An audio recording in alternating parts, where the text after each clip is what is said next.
परिवर्तनीय एकादशी। उद्देश्य सर्वकामना पूर्ति। तिथि बृहस्पति मास के शुक्ल पक्ष की एकादशी। कथा। त्रेता युग में बलि नाम का एक दैत्य था जिसने इंद्र सहित सभी देवताओं को जीत लिया था।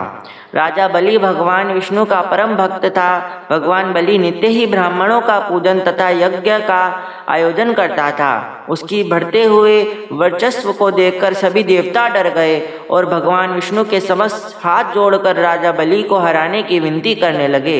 सभी देवताओं को विनती सुनकर भगवान विष्णु जी ने अत्यंत तेजस्वी वामन अवतार लिया और राजा बलि की ओर चल पड़े। भगवान विष्णु के वामन अवतार को राजा बलि पहचान न पाया और उसके 3 पग भूमि के आग्रह को तुच्छ आग्रह समझकर हामी भर दी। राजा बलि का संकल्प सुन भगवान विष्णु को, जो वामन अवतार के रूप में थे, अपने शिविक कर्म रूप को बढ़ाने लगे। उन्होंने विकराल रूप धारण किया। भूलोक में पद, भूलोक में जंघा, सर्वलोक में कमर, महलोक में पेट, जनलोक में हृदय, यमलोक में कंठ स्थापना कर सत्यलोक में मुख, उसके ऊपर मस्तक स्थापित किया।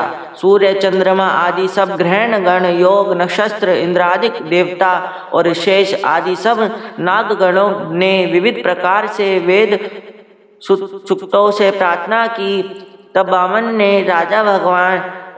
बामन भगवान ने राजा बलि का हाथ पकड़कर कहा कि हे राजन, एक पद से पृथ्वी, दूसरे से स्वर्गलोक पूर्ण हो गए।